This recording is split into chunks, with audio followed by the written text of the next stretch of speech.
Bismillahirrahmanirrahim. Assalamu alaikum, my dear students. This is me, Bilal Ahmed, and you are watching my YouTube channel All Pak Verses. Students, आज की video में इंशाल्लाह हम biology MCQs के part number 16 को discuss करेंगे। तो आप लोगों ने वीडियो के साथ एंड तक जुड़े रहना है और वीडियो को कहीं से भी स्किप नहीं करना। So without wasting any time, let's start the video. हमारा फर्स्ट MCQs है various tissues types combine to make a blank। यानी सुन जब बहुत ज़्यादा डिफरेंट टाइप के टिश्यूज हमारे पास कंबाइन हो जाए तो वो क्या बनाते हैं। फर्स्ट ऑफ ऑल अगर आप टिश्यू के बारे में जान ले कि टिश्यू क्या है तो उसके बाद ये MCQs आपको ऑटोमेटिकली समझ आ जाएगा। देखिए स्टूडेंट जब बहुत ज़्यादा सेल्स आपस में कंबाइन हो जाए तो ये एक टिश्यू को बनाते हैं और जब वेरियस टिश्यूज आपस में कंबाइन हो जाए तो ये हमारे ऑर्गन्स को बनाता है, यानी option B is the correct here. अब ऑर्गन्स आपस में कंबाइन होंगे तो ऑर्गन सिस्टम को बनाएंगे और ऑर्गन सिस्टम जब आपस में कंबाइन होंगे तो ये एक ऑर्गेनिजम्स को बनाएंगे। एक्सक्यूज नंबर 2 है हमारा insects responsible for transmitting disease और कॉल्ड। यानी स्टूडेंट्स वो इंसेक्ट्स जो डिजीज को ट्रांसमिट करते हैं एक लिविंग थिंग से दूसरे लिविंग थिंग में, तो इसको हम क्या कहते हैं। So the correct option is option B, mean vectors. अब देखिए स्टूडेंट्स इस MCQs को मैं आपको दूसरे वर्ड में इस तरह समझा सकता हूँ। लेट सपोज आप सपोज करें कि हमारे पास एक ऑर्गेनिज्म है, इसमें एक डिजीज काज हुई है और इस डिजीज को एक इंसेक्ट ने ट्रांसमिट किया दूसरे ऑर्गेनिज्म में, तो ये जो इंसेक्ट है बीच में जो कैरियर है इसको हम कहते हैं वेक्टर। अब आप कहेंगे कि सर इधर आपने सिर्फ इंसेक्ट्स को मेंशन किया हुआ है कि सिर्फ इंसेक्ट्स वेक्टर्स है, लेकिन नहीं, वो तमाम लिविंग थिंग जो डिजीज़ को एक ऑर्गेनिज्म से दूसरे ऑर्गेनिज्म में ट्रांसमिट करेंगे ऐसे ऑर्गेनिज्म को हम कहेंगे वेक्टर्स, जिसमें हमारे पास इंसेक्ट्स भी इवॉल्व है, वायरस भी इवॉल्व है और साथ साथ बैक्टीरिया भी इवॉल्व है। MCQs नंबर 3 है हमारा aerobic respiration occur in the presence of. Student first of all अगर मैं आपको रिस्पायरेशन थोड़ा सा एक्सप्लेन करना चाहूँगा कि रिस्पायरेशन क्या है। रिस्पायरेशन स्टूडेंट्स एक ऐसा प्रोसेस है जिसमें फूड मॉलिक्यूल की ब्रेकडाउन होती है और उससे एनर्जी रिलीज होती है। अब एरोबिक रिस्पायरेशन क्या है। एरोबिक रिस्पायरेशन स्टूडेंट्स एक ऐसा रिस्पायरेशन है जो in the presence of oxygen हो। So the correct option is option A. Aerobic respiration students ऐसा रिस्पायरेशन जिसमें फूड मॉलिक्यूल कम्प्लीटली ऑक्सीडाइज होता है और इसमें हमारे पास ज़्यादा एनर्जी जो है रिलीज होती है। एक्सक्यूज नंबर 4 है हमारा which of the following is an example of molecule. Students molecule क्या है। जब बहुत ज़्यादा एटम आपस में कंबाइन हो जाए हम कह सकते हैं group of atoms when combined together या bonded together they form an molecule.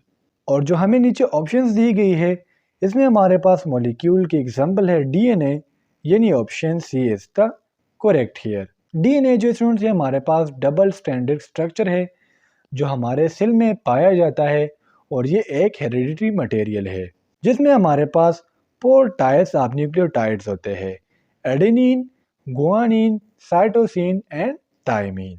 Number 5 है हमारा horse tail is the common name of. Horse tail जो स्टूडेंट्स एक कॉमन नेम है स्पिनॉप्सिडा का, यानी option A is the correct here. अब Sphenopsida क्या है। स्टूडेंट्स स्पिनॉप्सिडा हमारे पास टेरिडोफाइट्स प्लांट्स में एक डिवीजन है। जिस तरह मैंने आपको कहा क्या है, टेरिडोफाइट्स की एक डिवीजन है। टेरिडोफाइट्स हमारे पास फर्स्ट लैंड वेस्कुलर प्लांट्स थे और स्पिनॉप्सिडा को स्टूडेंट्स हम कॉमनली कहते हैं हॉर्स टेल या इसके अलावा हम इसको स्काउरिंग रशीज भी कहते हैं। क्वेश्चन नंबर 6 है हमारा which vitamin is needed for the formation of A light sensitive pigment in the retina. Students ये जो MCQs है ये हम काफ़ी दफ़ा डिस्कस कर चुके हैं और हमारे नॉर्मल विजन के लिए जो विटामिन ज़रूरी है वो है विटामिन ए, यानी option A is the correct here. Students vitamin A जो है ये एक पेट सॉल्युबल विटामिन है जो हमारे नॉर्मल विजन के लिए बहुत ज़्यादा ज़रूरी है। इसकी वजह से एक डिजीज़ काज होती है, अगर हमारे बॉडी में विटामिन ए की डिफिशेंसी हो तो इसकी वजह से एक डिजीज़ काज होती है जिसको हम कहते हैं नाइट ब्लाइंडनेस। इसके अलावा विटामिन ए जो स्टूडेंट्स ये इम्यूनिटी सिस्टम के लिए और साथ साथ हमारे रिप्रोडक्टिव ऑर्गन्स की ग्रोथ के लिए बहुत ज़्यादा ज़रूरी है। एमसीक्यूज नंबर 7 है हमारा, study of insects is called. यानी स्टूडेंट्स बायोलॉजी की वो ब्रांच या साइंस की वो ब्रांच जिसमें हम इंसेक्ट्स को स्टडी करते हैं, इस ब्रांच को हम क्या कहते हैं? So the correct option is option C, entomology. Entomology students biology की ऐसी ब्रांच है जिसमें हम इंसेक्ट्स के बारे में स्टडी करते हैं। एक्सक्यूज नंबर 8 है हमारा, another name for liver is called. यानी स्टूडेंट लिवर का दूसरा नाम क्या है? So the correct option is option ए, हेपर।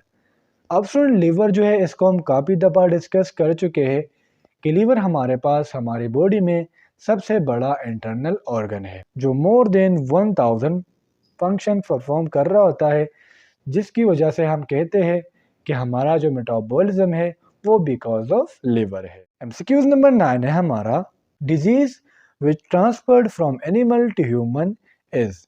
यानी स्टूडेंट्स अगर एक डिजीज़ है जो हमारे पास लेट सपोज डॉग में है और ये डॉग से ट्रांसमिट हो गई किस चीज़ में? ह्यूमन में, तो इसको हम कहते हैं जूनोसिस। यानी option D is the correct here. MCQs number 10 है हमारा, which are the most abundant animals on the earth. यानी स्टूडेंट जो हमारी अर्थ है इस पर सबसे ज़्यादा कौन सी एनिमल्स है?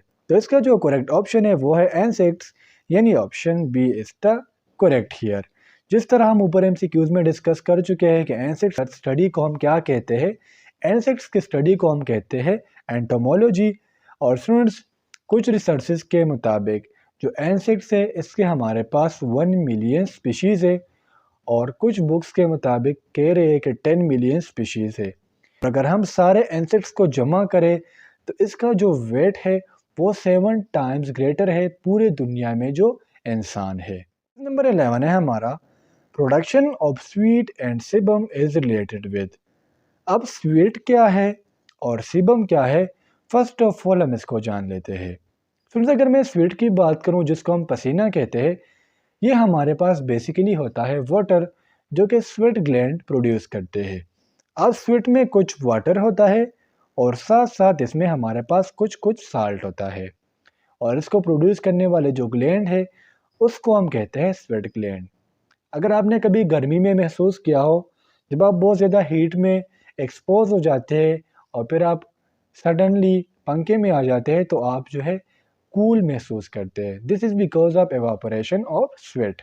अब दूसरा टर्म है सिबम। सिबम क्या है? देखिए स्टूडेंट, सिबम हमारे पास एक स्टिकी सब्सटेंस है जो हमारे पास पेट मॉलिक्यूल्स, वैक्सेस और स्क्विलीन के साथ मिलकर बना होता है। अब जो दोनों सिबम है और स्वीट है ये रिलेटेड है हमारे स्किन के साथ। यानी option A is the correct here. Number 12 है हमारा, second largest phylum of invertebrates is. Student second largest phylum जो है इनवर्टेब्रेट्स का वो है मोलस्का। यानी option C is the correct here. जिसमें हमारे पास क्या क्या आता है? ऑक्टोपस आता है, क्लेमस आता है, ये सारे हमारे पास मोलस्क के टाइप है। अब आप कहेंगे कि सर फर्स्ट लार्जेस्ट कौन सा है? फर्स्ट लार्जेस्ट जो है स्टूडेंट्स वो है आर्थ्रोपोडा, जिसमें हमारे पास स्पाइडर्स आते हैं, इसके अलावा लॉबस्टर्स आते हैं, माइट्स आते हैं, इंसेक्ट्स आते हैं। तो इसलिए जो फर्स्ट पाइलम है इनवर्टेब्रेट्स का सबसे लार्जेस्ट वो है आर्थ्रोपोडा और सेकंड लार्जेस्ट जो है वो कौन सा है? वो है मोलस्का। एक्सक्यूज नंबर 13 है हमारा, mitochondria in heart muscles are nearly. Heart के जो मसल्स है उसको हम कहते हैं कार्डियक मसल्स। जो हमारे कंट्रोल में नहीं होते वो होते हैं इनवॉलंटरी, अपने मर्ज़ी से रिलैक्स करते हैं और अपने मर्ज़ी से कॉन्ट्रैक्ट करते हैं। और अगर हम हार्ट मसल की एग्जांपल ले, इसमें माइटोकॉन्ड्रिया की मिसाल ले कि इसमें कितनी माइटोकॉन्ड्रिया होती है, तो इसमें हमारे पास टोटल होती है 350 माइटोकॉन्ड्रिया। क्वेश्चन नंबर 14 है हमारा, voice box is another name used for. Through voice box जो है ये सेकंड नेम है लैरिंग्स का। यानी option C is the correct here. अब लैरिंग्स क्या है? लैरिंग्स जो है स्टूडेंट ये हमारे रेस्पिरेटरी सिस्टम का एक पार्ट है जो अंदर से होलो है और इसको हम वॉइस बॉक्स क्यों कहते हैं? इसका रीज़न क्या है? इसका रीज़न ये है कि स्टूडेंट्स इसमें एक थ्रेड लाइक स्ट्रक्चर है जिसको हम कहते हैं वोकल कॉर्ड, और जब वोकल कॉर्ड वाइब्रेशन करता है तो ये साउंड को प्रोड्यूस करता है, इसलिए हम लिरिक्स को कहते हैं साउंड बॉक्स। क्यूज नंबर 15 है हमारा, which of the following sales और कलरलेस, यानी सुन जो हमें नीचे ऑप्शंस दी गई है इसमें कलरलेस कौन सा है। So the correct option is option B, white blood cells. White blood cells ये ब्लड सेल्स की एक टाइप है जो हमारे इम्यूनिटी में वर्क परफॉर्म करते हैं, बैक्टीरिया वायरसेस जितने भी पैथोजेंस है इसके अगेंस्ट लड़ाई करते हैं, झगड़ा करते हैं। और इसकी जो एवरेज लाइफ है कुछ बुक्स के मुताबिक 17 से 14 डेज तक, और कुछ बुक्स के मुताबिक 14 डेज से 20 डेज तक। ये थे आज के हमारे बायोलॉजी के एमसीक्यूज़। उम्मीद करता हूँ आपको आज के एमसीक्यूज़ की समझ आ गई होगी, और अगर फिर भी आप लोगों को कोई कन्फ्यूजन हो, कोई डाउट हो, तो आप मुझसे कमेंट सेक्शन में पूछ सकते हो। इंशाल्लाह अगले वीडियो में मिलते हैं, तब तक के लिए मुझे इजाज़त दीजिए। मुझे अपने दुआ में याद रखिए। अल्लाह हाफिज़।